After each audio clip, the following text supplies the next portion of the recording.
Allez, nouveau numéro de Megatrend sur Boursorama. Merci d'être là avec nous. Aujourd'hui, on se demande si 2025, c'est demain, c'est après-demain, pourrait être l'année de la divergence. Pas la grande divergence, mais la divergence entre ce que va faire la Fed et la BCE. Bonjour Bastien. Bonjour. Bastien Dru, responsable des études et de la stratégie chez CPRM. 2024 déjà, c'est la fin, mais ça a marqué quelque part le démarrage des desserrements monétaires. On a connu le resserrement monétaire, là on parle de desserrement monétaire, baisse de taux de concert de la BCE et de la Fed. Après la question, c'est en 2025, vont-elles autant baisser leur taux l'une que l'autre? That is the question. Alors sur l'année 2024, ça reste ouvert. Oui, c'est une question qui reste ouverte parce que ça dépend de beaucoup de choses. Je pense qu'on aura l'occasion d'y revenir. Pour le moment, la Fed et la BCE ont baissé leur taux directeur de la même quantité, de 75 points de base sur l'année 2024. Pas de la même façon, mais de la même quantité. Pas de la même façon parce que la Fed a fait 50 et 25, la BCE a fait 25, 25, 25. En décembre, elles devraient toutes les deux baisser de 25, ce qui fait qu'elles finiront l'année à toutes les deux moins 100 points de base, 100 points de base de baisse de taux sur l'année 2024. Mais en 2025, ça serait vraisemblablement quelque chose d'un peu différent entre elles. Ouais. Après, peut-être que début 2025 pourrait continuer à être du même acabit. La question après, c'est la trajectoire pour la suite de l'année.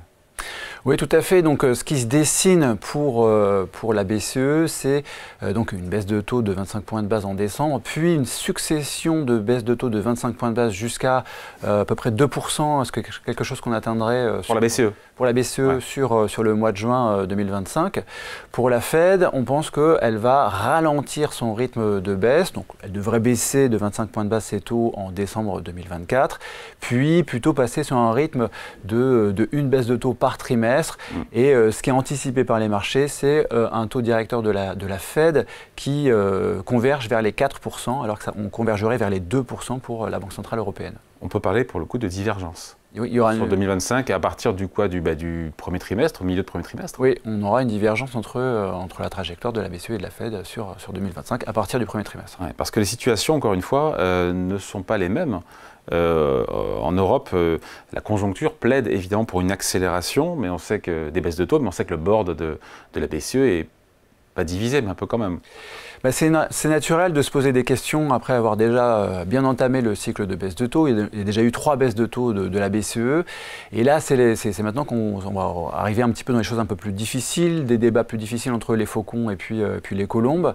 Il y a certains qui commencent à sortir du bois, à dire qu'il faudrait peut-être aller en dessous de ce qu'on appelle le taux neutre. Le taux neutre, ça veut dire c'est le taux d'intérêt qui ne va pas stimuler l'économie, mais qui ne va pas la contraindre non plus et qui est estimé, François Villeroy-de-Galhau vient de l'estimer à 2%. Donc il commence à y avoir certaines personnes qui réclament d'aller en dessous de ce taux neutre de 2%. Il y en a, par les faucons, qui commencent à se réveiller en disant « Ouh là là, il faut peut-être prendre son temps, l'inflation sous-jacente est encore au-dessus de 2%, on est encore aux alentours de 2,6% pour l'inflation sous-jacente. » Et donc là, oui, il commence à y avoir un peu des divergences entre les membres du Conseil des gouverneurs. Donc c'est plus quelque part la Fed qui va freiner que la BCE qui va accélérer, parce que certains appellent à des baisses de 50 points de base des taux de la BCE. A priori, c'est niet, c'est nein, encore qu'il faut laisser la porte ouverte? Alors, je pense que la porte est complètement ouverte à des baisses de taux plus fortes de la BCE. Donc, ce qu'on disait tout à l'heure, ce qui est anticipé par les marchés, c'est une série de 5 baisses de taux de 25 points de base jusqu'à juin 2025. Ça, c'est le scénario de base, scénario central, mais il y a un vrai scénario alternatif où la BCE devrait baisser ses taux plus rapidement, plus fort, notamment parce qu'on a une dégradation de la conjoncture européenne. On a des enquêtes de conjoncture, là, on a le PMI composite qui est à 48,1, qui est au plus bas de l'année 2024. On revient au plus bas depuis janvier. C'est pas catastrophique, mais on sent qu'on a vraiment une morosité finalement de l'économie européenne. Et puis, s'il y avait des décisions de hausse de droits de douane contre l'Europe, ça pourrait encore plus fragiliser l'économie européenne. Et là, la BCE pourrait accélérer ses baisses de taux sur l'année 2025. Voilà, ça reste une hypothèse, mais elle est complètement ouverte. Elle est ouverte et crédible. Après, la Fed, de l'autre côté de l'Atlantique, elle est Trump dependent, voilà, et elle va attendre, elle l'a dit, sans spéculer sur rien, sur l'impact qu'auront les décisions que va prendre Donald Trump. Donc, ce qu'a déjà essayé d'expliquer Jérôme Powell, c'est qu'il faudra faire la somme de toutes les mesures qui seront prises, parce que Trump va prendre tout un tas de mesures, on peut y revenir. L'une des mesures phares, c'est les hausses de droits de douane. Donc, Tariff. les tariffs. Donc là, Trump a déjà précisé qu'il voulait remonter de 25 points les droits de douane sur les importations en provenance du Mexique et du Canada, de 10 points les importations en provenance de la Chine. Alors là, l'impact sur l'inflation est peut-être difficile à mesurer. Pourquoi? Parce que, en fait, il y a une réaction, déjà, il y a une anticipation de ces mesures qui ne sont pas encore prises, parce que Trump reprendra ses fonctions le 20 janvier, mais une anticipation de ces mesures par les marchés d'échange. Le dollar s'est apprécié, ce qui fait que l'inflation importée est déjà en baisse, et donc il faudra faire la somme un peu de l'effet dollar, de l'effet dollar qui calme l'inflation et des hausses de droits de douane qui remontent l'inflation. Donc l'effet, il est un peu difficile à mesurer. Et ce qu'on avait pu voir en 2019, parce qu'il y a déjà eu une guerre commerciale dans la première administration de Trump, c'est que la Fed avait baissé ses taux en 2019 suite à ces mesures de hausse de droits de douane. Sauf que là, il va aller plus loin en matière de hausse de droits de douane. Oui, c'est un élément, c'est effectivement un élément à prendre en compte. Mais ce que la Fed avait pris en compte en 2019, c'était vraiment l'impact sur l'activité qui avait été négatif du fait de ces hausses de droits de douane.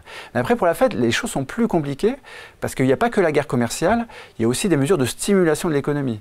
Les baisses d'impôts, donc il y a les pérennisations de baisses d'impôts pour les ménages, il y aura peut-être une suppression des impôts sur les allocations de sécurité sociale, ce qui ressemble à la retraite publique aux États-Unis. Il y aura aussi des baisses d'impôts pour les entreprises, et tout ça est quelque chose de positif pour l'activité. Et donc là, la Fed aurait peut-être envie de remonter ses taux directeurs. Donc ce qu'a déjà annoncé Jerome Powell, c'est qu'il faudrait faire vraiment regarder en net ce que tout ça fait sur l'économie et sur l'inflation, sur l'activité et sur l'inflation, pour pouvoir prendre les mesures adéquates. Mais pour l'instant, les marchés ont plutôt anticipé que le fait que la victoire de Trump et des républicains allait plutôt freiner la Fed dans ses baisses de taux sur l'année 2025. Elle pourrait lever le pied, ne plus baisser ses taux, voire, certains disent, qui sont minoritaires, les augmenter. Donc ça, c'est quelque chose qui sera vraiment à voir. Pour l'instant, ce n'est pas du tout notre scénario. On pense plutôt qu'on a un ralentissement des baisses de taux sur 2025. On a eu une baisse de 50, une baisse de 25, on aura une autre baisse de 25. Et après, on va peut-être passer sur un rythme de une baisse par trimestre. Mais effectivement, si le côté pro-business, entre guillemets, de l'agenda de Trump prend le pas, prend le dessus et accélère l'économie, on peut imaginer la Fed qui fasse une pause finalement dans son rythme, dans son cycle de baisse de taux sur l'année 2025. D'où l'idée de cette divergence sur 2025 entre ce que va faire à la fois la Fed et la BCE.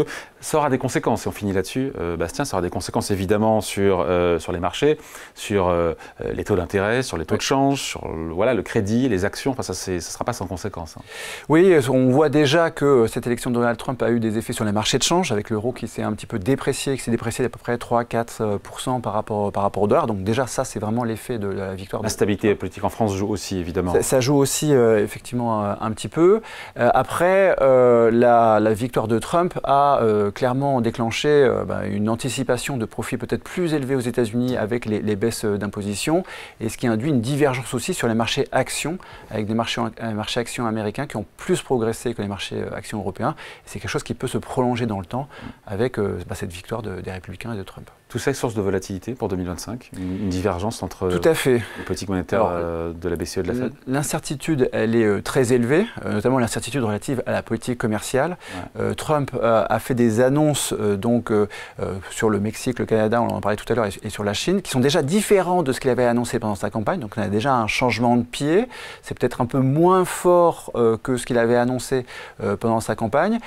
Comparativement au Canada et au Mexique, là c'est plus fort. Donc là il y a vraiment une incertitude qui se crée sur ce plan-là, et les banques centrales clairement vont devoir prendre en compte cette incertitude, et ça génère de l'incertitude pour elles-mêmes, pour leur prise de décision. Ça générera des commentaires puisqu'on sera là pour analyser tout ça. Merci beaucoup. Merci à vous. Bastien Drue donc chez CPRM, et Megatrend revient dans quelques jours sur Boursorama.